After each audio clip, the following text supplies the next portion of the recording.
भविष्यमवाच्मिमां प्रसुप्तां संजीवयत् किल शक्तिधरा स्वधाम्ना अन्यासहस्रचर्मश्रवणत्वगादीन् प्राणं नमो भगवते पुरुषाय तुभ्यम्। आप सबको सप्रेम हरि ओम नमो नमः। बहुत सुंदर संस्कृत भारती संस्थान द्वारा ये पवित्र आयोजन, मुझे बहुत हर्ष हुआ जब यहाँ पहुंचने का निमंत्रण मिला और आज पहुंचा हूँ। और मन में कभी ऐसा लगता था कि सिरसा क्षेत्र जो पंजाबी बहुल क्षेत्र है उसमें संस्कृत के विद्यार्थी बहुत कम मिलेंगे, लेकिन वो चिंता यहाँ आकर के दूर हो गई। मुझे बहुत खुशी हुई और इतना, जैसे गुरुजी बता रहे थे कि इतना शुद्ध उच्चारण, इतना सुंदर उच्चारण श्लोकों का आप सब कर रहे थे। संस्कृत भाषा का, जिसको हम देव भाषा भी कहते हैं, देव भाषा है। और देव भाषा का उद्गम जो है वो किनसे हुआ है? महादेव से। देव भाषा का जो उद्गम है वो महादेव जी के डमरू से हुआ है। जब आप सब अपनी प्रस्तुति दे रहे थे तो मुझे वो समय याद आ गया जब मैं बालक रूप में, अभी भी मैं विद्यार्थी रूप में बालक हूँ, सीख रहा हूँ। जब मैं पहली बार पहुंचा बनारस तो गुरुजी हर रोज शिक्षा देते, तो नत्वा सरस्वती देवी लघु सिद्धांत कौमुदी, सबसे पहले विद्यार्थियों को ये शिक्षा दी जाती है बनारस में।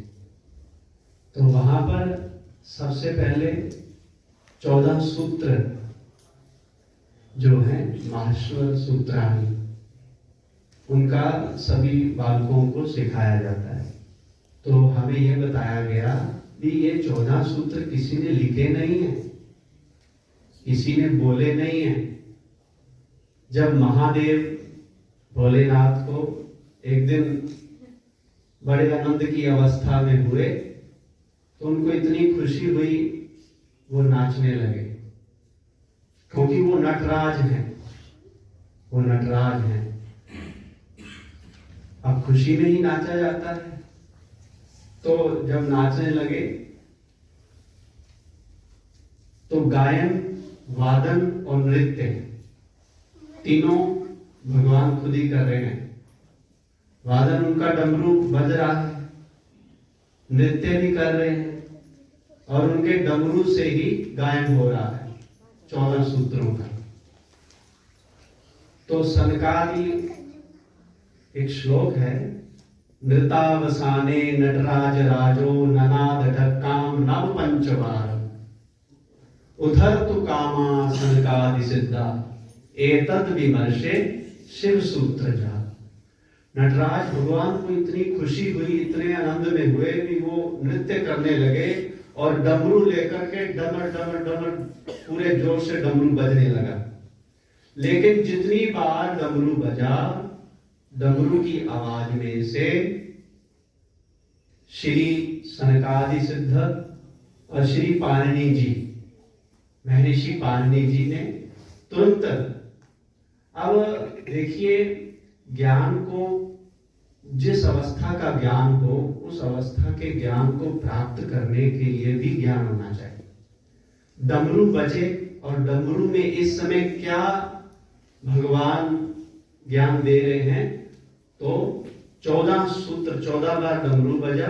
तो महर्षि पाणिनि जी ने वो 14 बार डमरू बजने से जो सूत्र आवाज के रूप में आए वो लिख लिए। उनको बोला गया माहेश्वर सूत्राणी। आयुण, हाँ आप बिल्कुल बिल्कुल आप जानते हैं, मुझे खुशी है। आयुण रीलिक एयों आयों आयावर लण यमगणनम धरे धड़धस जबगरगस कपटतम कपय शशसर हर। बहुत सुंदर, बहुत सुंदर। ये महामंत्र भी है। इसी से संस्कृत देव भाषा का उद्गम हुआ है। और वो 14 सूत्र से आगे जो देव भाषा का उद्गम है, उसका ज्ञान है। तो जब हम आप सब विद्यार्थी हैं, हमें भी यही शिक्षा दी गई सिरसा में गुरु जी द्वारा, जब गुरुजनों के पास बैठो तो अभिज्ञ बालक की तरह बैठो ज्ञान लेने के लिए। जैसे जब श्री हनुमान जी, हनुमंतलाल जी कथा सुनते हैं तो एक बालक की तरह सामने बैठ जाते हैं। ऐसे तो ज्ञानी नाम अग्रगण्यम है। तो उसी तरह हम सब जब अपने गुरुजनों से ज्ञान ले, शिक्षा ले, तो एक बालक के रूप में बड़े श्रद्धा भाव से ज्ञान प्रसार प्राप्त करें। अभी संवाद हो रहा था, हमारी बहनों ने बहुत सुंदर श्री कृष्ण अर्जुन संवाद, प्रथम जो अध्याय है वो अर्जुन विषाद योगो नाम प्रथमोध्याय। द्वितीय अध्याय में भगवान श्री कृष्ण जी ने उपदेश किया है। और कब उपदेश किया है? भगवान ने तब उपदेश किया जब अर्जुन अपने जो शोक है, जो आर्तभाव है, जो भी अपनी विडंबना है, धर्म संकट है, जो भी उसके अनुसार था वो सब बता दिया। और लास्ट में बड़े विनम्र भाव से अर्जुन ने हाथ जोड़ करके भगवान श्री कृष्ण जी के चरणों में यह निवेदन किया कि शिष्यस्ते हम शादी मां त्वाम प्रपन्नम। हे प्रभु, हे भगवान, मैं आपका शिष्य हूं, मां शादी, मेरा मार्गदर्शन करें। तो शिक्षा लेने वाले जो बालक विद्यार्थी होते हैं वो अपने गुरु जी से प्रार्थना करते हैं बड़े भाव से कि आप हमें ज्ञान दें। और गुरुजन जो भी हमें शिक्षा दें, जो भी सूत्र बताएं, जो भी उसको ध्यान से सुने यहाँ पर, और घर में जाके उसका दोहराई करें, उसको याद करें। तो ज्ञान टिकता है, बैठता है गुरुजनों के श्रीमुख से। वैसे तो सब जगह ज्ञान है, लेकिन गुरुमुख से जो ज्ञान प्राप्त करेंगे वो सदा रहेगा। तो बहुत खुशी की बात, संस्कृत भारती संस्थान ने ये आयोजन किया।